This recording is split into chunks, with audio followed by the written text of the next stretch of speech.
So, going back to my last statement, sometimes the best application isn't a CV at all. Let's start there.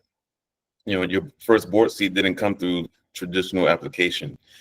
Can you share more about that? Yes, actually, all of the board seats I got, I decided not to send any CVs at all. I thought it's irrelevant because this is not a job. This is what you can do for a company. For example, if you are a company owner or solopreneur, you provide some services to clients, to prospects. Would you show your CV to any of those prospects? Probably not.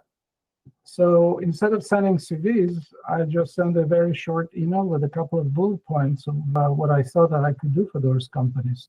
Things like, related to strategic growth, like M&A, funding, international business development, and stuff like this. So I stopped sending my CVs. If anybody was interested in my CV, I just told them to look at my LinkedIn profile. This is a very interesting take, and I believe it's one that's very prescient.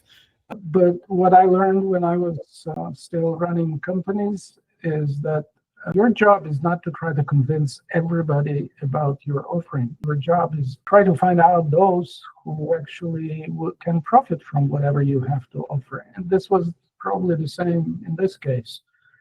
Some people appreciated things I could offer, some people didn't.